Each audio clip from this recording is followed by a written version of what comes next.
Yeah, so my name's Jared. The title of the talk is Your JavaScript Code is Not I/O Bound. And first I'll talk a little bit about what is Bun, and then I'll go more into the talk. So Bun is a modern all-in-one JavaScript runtime. It starts fast. It is basically fast at everything that has been hand optimized. It is fast. It's intended to be a complete tool. So it combines a bundler, a transpiler, NPM package manager, package JSON scripts runner, and a front-end dev server, as well as a runtime, and all in one. And it implements many of the Node.js APIs. And there's still a lot that aren't implemented yet, but we're working on it. Bun install on Linux tends to install packages about 20 times faster. Sometimes it's actually a bit more than that, particularly for cached installs. For cached installs, it can be 100 times faster, but that's not like a consistent thing. And I think also if I just say it's 100 times faster, that sounds stupid. Like it sounds like a lie. Bun run starts package JSON scripts 30 times faster. And what this means specifically is that NPM run takes about 160 milliseconds or more just to like start up. And Bun run tends to take around 6 milliseconds or less. So people spend a lot of time just waiting for NPM to like start up. And so Bun run can run the same package JSON scripts 30 times faster. Oh, I don't have internet. That's the problem. I'll show that later. It's not that important. And Bun also tries really hard to optimize. Bun implements Node.fs and in general tries to optimize every Node API that is implemented in Bun. fs.copy file is quite a bit faster depending on the specific scenario. Here it is in Node. Note the units. Those are microseconds. Here it is in Bun. Note that all of these are in microseconds, and some of these were in milliseconds. This difference is because it's using faster system calls in a lot of cases. SQLite is around 3 times faster.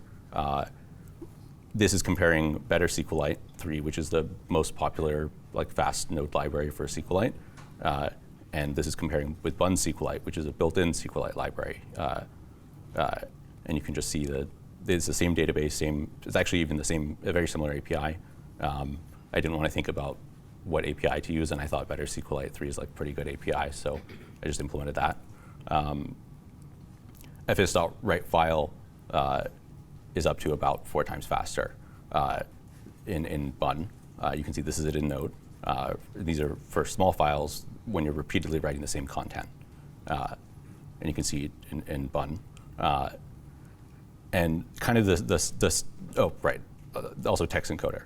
I spent a lot of time optimizing text encoder specifically. So you can see in Bun, this is for mostly plain text. For 10,000 or so characters, it takes about 1 microsecond. And in Node, it takes around 15 for the same input. I think one of the things I think about a lot is like, just how can we make stuff faster? And what some of the differences with Bun are that it uses JavaScript core instead of V8. It uses Zig instead of C++ mostly. But that's not really the whole story. In the 2010s, Node popularized the non-blocking event loop. And this was a really cool thing. And before Node, if you used Ruby, you would often write code like this, and you'd send an HTTP request, and your process would block until that HTTP request was complete. Nowadays in JavaScript, that's not really a thing anymore because of the event loop. The non-blocking event loop was great, and it is great, but it's no longer a problem. Like most of the time, your code is not I/O bound, but people still think that it is. Nowadays, software is system call bound. I think in general, most of the time, our software just doesn't actually reach the limits of what hardware can do. It really shouldn't be possible to implement the same APIs faster, because it means that there's more stuff happening in there. So like one of the questions I asked myself when I was implementing bun install and the FS APIs is like, what is the fastest way to copy a file? And the easy answer is like, you read the file and then you read some of the file, you write some of the file, and you do that until there's nothing else. But it turns out there's a lot of other ways to do it. And on macOS, you can do this thing called clone file, which lets you, it's sort of like a lazy copy. It's called a copy on write clone, and the idea basically is you take the file, you put it, you copy a reference to it, and then if any part of that file is modified afterward, then it's copied or modified. There's other variations of this. On Linux, you can do a send file if it's from a socket and from another file, and that's another way to copy. But essentially, there's a lot of ways to make stuff faster using better system calls that are sort of just hard to, that one might not think about on the first pass. Another question is that in JavaScript you have to deal with all the time is transcoding text. Because JavaScript strings are represented as UTF-16 or Latin 1, you have to convert it into UTF-8 most of the time if you're making a network call. So that has to be really fast, and that becomes like a bottleneck on everything you do. And so the normal way to do this is, sorry, one second. You have this is code from WebKit actually, but you have code, you loop over every character in the file, every byte specifically, or in the string, and then you say, okay, is it within this range? Then you append, like that's how you append it, and then there are more details within the UTF for UTF-16 specifically, but basically, this is called a scalar. I'm probably mispronouncing that. Scalar, S-C-A-L-A-R. But basically, you loop over the data in a linear fashion. And the other way to do it, using more modern techniques, is you use this thing called SIMD. And SIMD stands for single instruction, multiple data. And the idea basically is, computers, CPUs have special instructions for operating on larger amounts of data at a time, like say like block sizes of like 16 or 32 or sometimes more width. And so if you do that, if you use those, if you use that correctly, then you can make stuff a lot faster. So in short, Bun is fast because it uses the fastest system calls to do things. It uses SIMD, it uses copy on write. But really, I just spent a lot of time profiling and trying things. And the impact of that is that a lot of the things in Bun, when you use it, are just faster. Also right now buggier because it's so new. But yeah.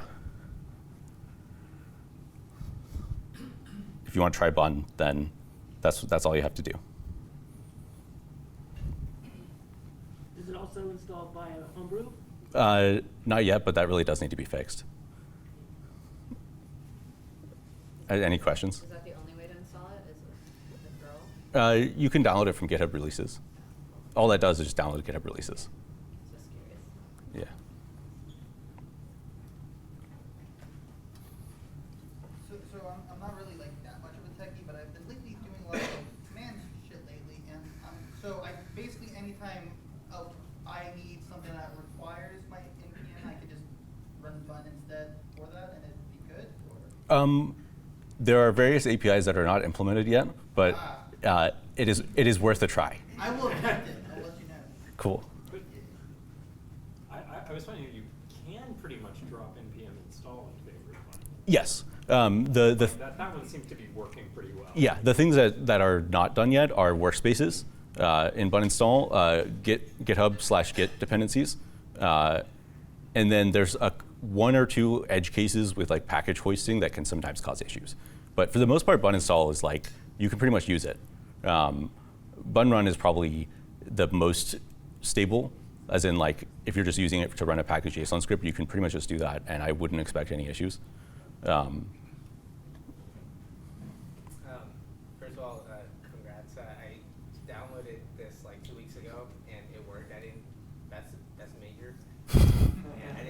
for any like performance or anything, but my question is, are you expecting this to become the de facto, or do you think that Node is going to catch up and maybe imitate the similar ways to copy a file or do the things?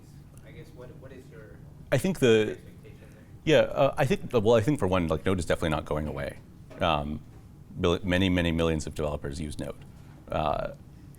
but I also think there's a lot of complexity today in using JavaScript today. There are a ton of tools to do a relatively simple seeming things.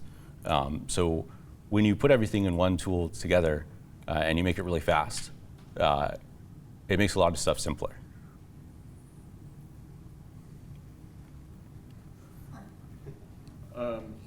Why did you use Zig? Um, And how has it helped or not? Zig has been really good. Initially, I tried Rust first, and I just was really unproductive mostly because of the borrow checker. And then, so I tried Zig, and I was immediately productive.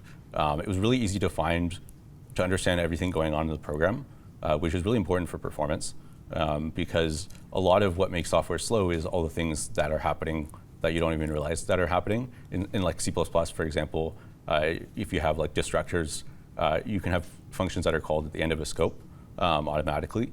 So then if you're like reference counting, and that's like an atomic reference counting operation, then it like a bunch of things like that just makes stuff slow without even realizing it, and Zig has none of that. And Zig also has this really cool feature called comp time, where you can run arbitrary code at compile time. And what that means is basically you can use that to do things like create lookup tables. And also, that's also how the type system works. So you return a new type with a function call, and then that just makes it really easy to, in a lot of cases, that becomes like good for performance, because not specifically the type part, but comp time. And then, how has JavaScript core been better than V8? A lot of that is the startup time, the like minimum startup time for V8, ignoring like if you just run the JSC's CLI versus V8 CLI, it's like a 2 millisecond difference or so, and that is generally true in other parts too. For example, JSC has most of the built-in types are lazily initialized. So then, even though JSC doesn't have the same heap snapshots feature that V8 has right now, it still ends up being faster because everything is already lazily started. And also the C++ function call overhead in JSC is really, really good. It's like 2 nanoseconds or less. So that means that, and there are ways also to and the other common like piece of performance wisdom that people talk about is like C++, the native call overhead being slow for JavaScript, and JSC that it is true until like it's much lower by default because of that 2 nanoseconds, but also because you can use it lets embedders have custom JIT enabled functions. V8 has a similar thing called Fast API. Sorry, I'm just ranting. I actually have a question yeah. about that, kind of. So speaking of jitted things, one of the things about Node with using V8 is longer running servers, which a lot of servers are pretty long running. V8 will optimize and compile your code to machine language, and your code will ultimately, on hot code, become extremely fast. Have you done benchmarks to compare, the JSC's implementation of like code running long running that's been like compiled to machine language on either side? Yeah. What is those comparisons? Both of them have JITs. Both in JSC calls it FTL, which I think stands for faster than light.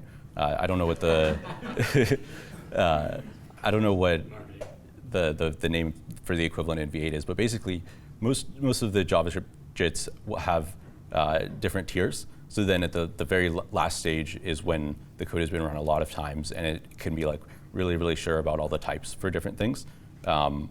Generally, that's pretty similar. The performance there. The places where JSC tends to outperform right now are regexes and they're in like some stuff with strings, but also some things not with strings. Like some things are worse with strings too. Whereas in V8, generally right now what's faster is promises and async await. But that JavaScript core has been making a lot of good progress on that. It was when I shipped the 0.1 version of Bun, it was like a 10 or 20 times slower promises. Now it's like 1.5 times slower. So they've made a lot of really good progress there. And some of that was also stuff I changed. Yeah.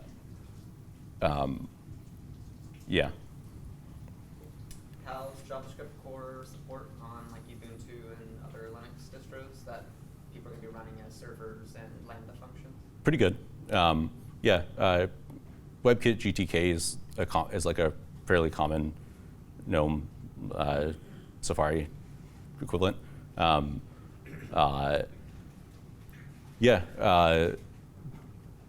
It took a couple releases ago, it got a little faster because they enabled the previously macOS only memory allocator. I think that was like a 2% boost for a lot of benchmarks, which is really cool because like like 2% sounds like a small number, but when it's like pretty much everything, when it's like allocations in a whole programming language, that's like a lot. So you've got some funding, you're doing some stuff. What is your roadmap? What's coming? What are the milestones you're pointing towards right now? Yeah. I'm curious because if we start building stuff, we want to know.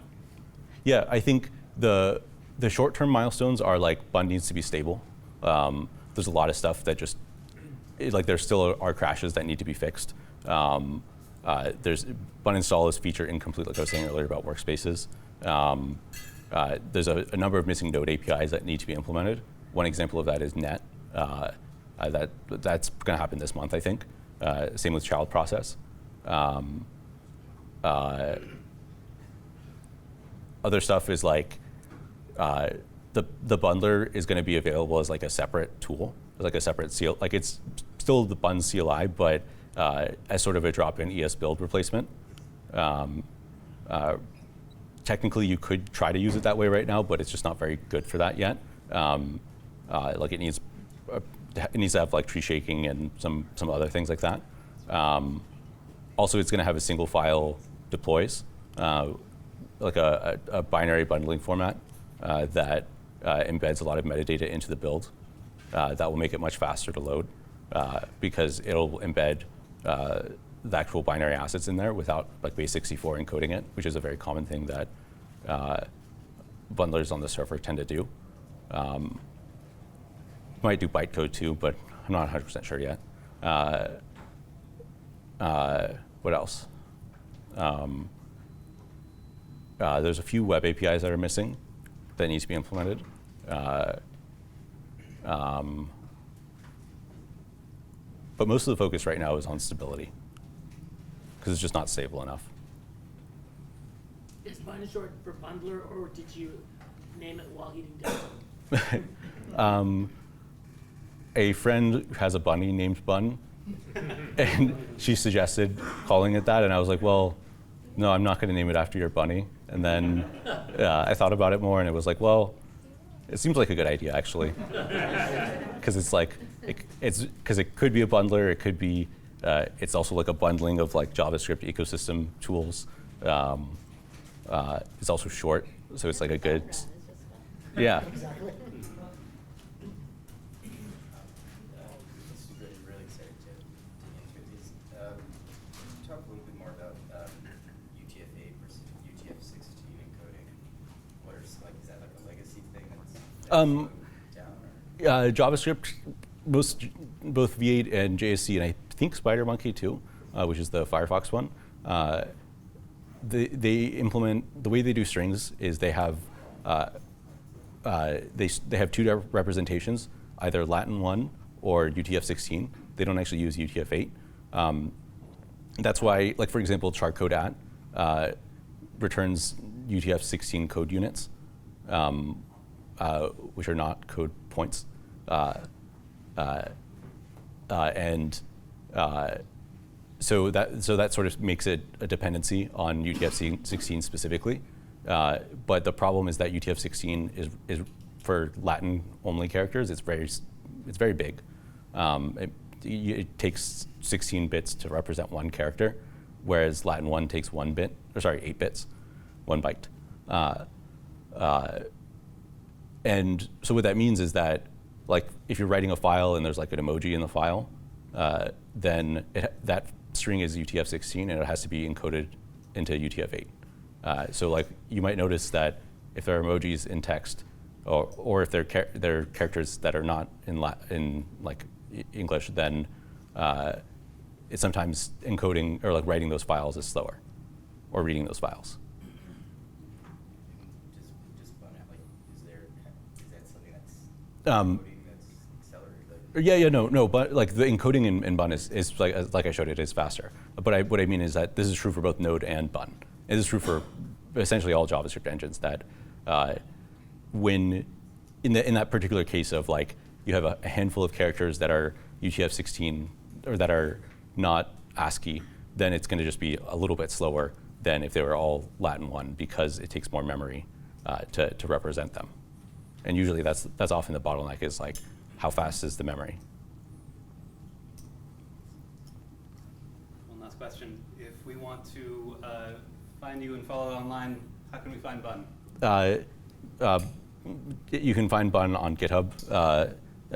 If you just search GitHub, if you just Google GitHub Bun, it's probably the first result. Pulls up pretty quick. And And- also, you'll be sticking around to chat afterwards too. People continue to have Yeah. questions. Yeah. Awesome. So thank you, Jared, for sharing about Bun. Thanks.